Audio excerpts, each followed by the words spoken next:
Tardes, profe. Soy estudiante Cristian Antonio Barón Torres de la licenciatura en Teología del CAU Bogotá, año 2025 del mes de octubre. Ética, asignatura que estamos viendo, ética de las perspectivas filosóficas. Eh, Hoy mi presentación se centra en el primer capítulo del libro de Don Inde, perdóname si no pronuncio bien el nombre, del capítulo uno acerca de la posfenomenología y tecnociencia y exploraremos conceptos fundamentales. En el día de hoy hablaré acerca de la posfenomenología, tecnociencia, exploraremos estos dos conceptos fundamentales y también veremos en esta exposición el giro empírico, lo que alude el autor, el arco y cómo ambos se enlazan en esta visión del autor. ¿Qué es lo que habla el autor en este texto de este libro? Pues vemos aquí la posfenomenología y la tecnociencia por el autor Don Inde. Eh, Estas ideas nacen de los diálogos filosóficos, según filosofía chinas, de chinos, eh, bueno, filósofos chinos, para que me entiendas, profe, ellos estaban interesados en el gran filósofo Heidegger y el pensamiento contemporáneo. Vemos que Don Inde, el autor el escritor de este libro, no solamente es filósofo, sino también conferencista. Y bueno, sus conferencias de lo que he investigado aparte fueron bien recibidas y él resume su trabajo en torno a cómo la tecnología moldea la experiencia en el mundo actual. Inde es un filósofo, aquí lo tengo, es un filósofo estadounidense, uno de los principales autores que exponen la posfenomenología a través de este artículo. El contexto del libro es una serie de conferencias donde él ofrece, donde Inde sintetiza ese pensamiento, esos conceptos, esa relación que tiene el ser humano con la tecnología. Y es lo que vamos a ver en el capítulo uno, donde él sintetiza o describe en cierto modo lo que él titula ¿qué es la posfenomenología? Entonces, Inde, el autor Inde, es una ficha clave, digámoslo así, para entender la tecnología desde una perspectiva no determinada. Es lo que vamos a ver en el capítulo uno, el cual él lo describe, nos lleva, digámoslo así, como a ese viaje histórico y no solamente histórico, sino también cómo la ciencia y la tecnología eh, han dado ese giro histórico. Estos conceptos giran desde el entorno de los griegos hasta la actualidad, estos pensamientos, estos criterios que el autor lo alude en sus escritos, para situar, digámoslo así, el surgimiento de la posfenomenología como esa adaptación contemporánea, como la fenomenología clásica también se refleja los cambios históricos, los cambios tecnológicos del siglo XXI, integran esas perspectivas hermenéuticas, tecnocientíficas, para interpretar la ciencia, la tecnología de manera más contextualizada y diversa.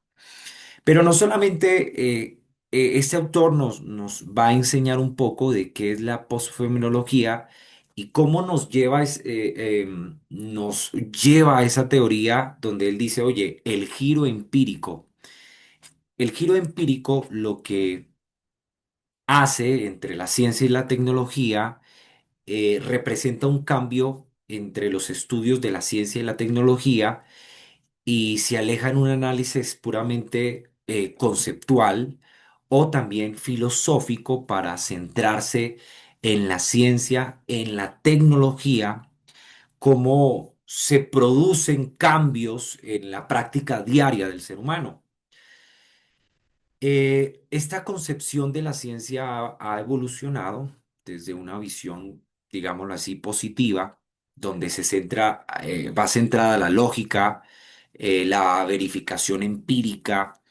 Estos enfoques van incorporados en estas dimensiones históricas, sociales del ser humano, como la construcción social, la construcción del actor y la red, el ser humano y la red, y cómo se destaca la construcción del conocimiento científico. Esto, en cierto modo, lo refleja el giro empírico, como ese es el ese es el punto de conflicto donde la tecnología no es un mero instrumento neutral, un agente activo, digamos así, sino que es algo que moldea, en cierto modo, la realidad contemporánea. Y esto es lo que propone el giro empírico. Y esto se centra en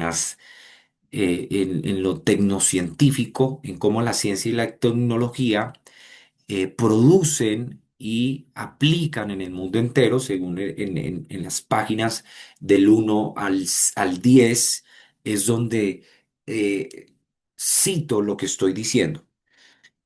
El giro empírico nos obliga a preguntarnos cómo se crean las cosas, quiénes las usan, cómo se usan.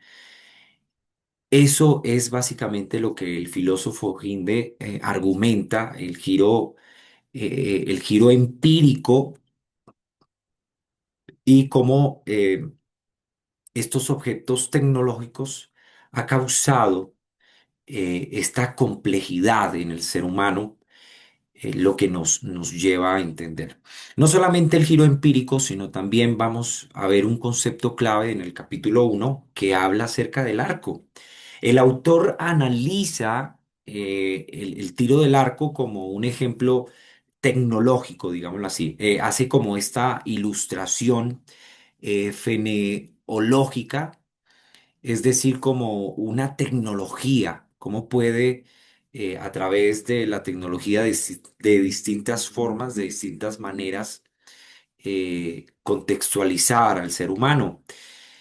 Eh, Esto también nos ayuda a entender sobre la ilustración visual del arco, cómo el tiro al arco implica eh, variaciones, técnicas, dimensiones del mundo de la vida. Es básicamente el relaciona el arco con la tecnología y el ser humano, cómo se relacionan.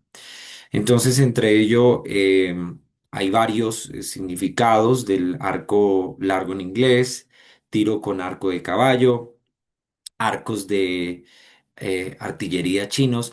O sea, empieza a mostrarnos a través de este ejemplo cómo va identificado, cómo va ilustrado la posfenomenología o cómo se va articulando en el ser humano, pero ya desde no una manera literal del arco, sino desde una manera contextualizada en el ámbito digital. Entonces, este texto subraya cómo o comparte las bases tecnológicas. Eh, También podemos ver cómo el tiro del arco se adapta de manera distinta a su contexto, demostrando así eh, una fenemología, perdóname la expresión, en la práctica cotidiana. No solamente él se encarga de hacer esto, sino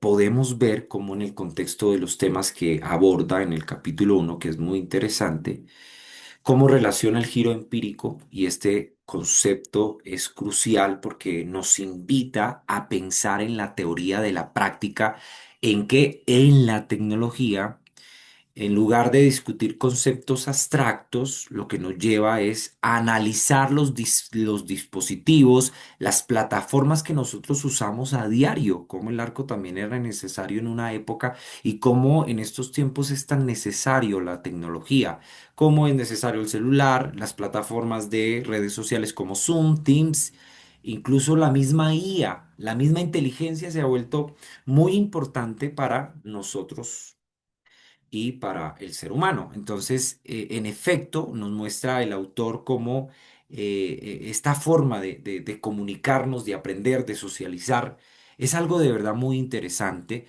cómo el autor relaciona la tecnología y nos ayuda a entender este tipo de plataformas, este tipo de herramientas. Me gusta porque la herramienta tecnológica lo- lo caracteriza con el arco herramienta, se ha vuelto hoy como herramienta. Y cómo nos ha moldeado esta herramienta, profe, nos ha moldeado para nuestro diario vivir y cómo INDE, en cierto modo, el autor nos ayuda a comprender, en cierto modo, la posfenomenología, nos aleja en cierto modo, nos está, la tecnología nos está deshumanizando, qué pena si no lo logro decir bien, y cómo nos ayuda a ver que las plataformas que nosotros usamos, en cierto modo, estos canales virtuales tienen una agencia de transformación en la experiencia cultural, social y en el comportamiento del ser humano. Entonces, el primer capítulo de INDE nos lleva a una introducción y nos lleva a comprender el giro empírico, la tecnología, los conceptos, dualismo, humanismo y tecnológico, y cómo nos lleva más que todo es a reflexionar. Cómo reflexionamos acerca de cómo la tecnología está construyendo una realidad y cómo la posfenomenología nos invita a ser más críticos, a ser más conscientes de lo que se está viviendo en la actualidad.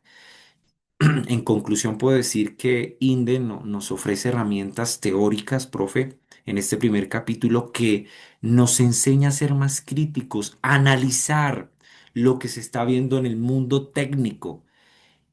Y esto nos enseña o nos llama la atención a reconocer que la tecnología tiene como esa agencia que moldea nuestra experiencia. Muchas gracias, profe, de verdad, por su atención prestada y discúlpeme de pronto si dije una palabra mal dicha. Muchas gracias.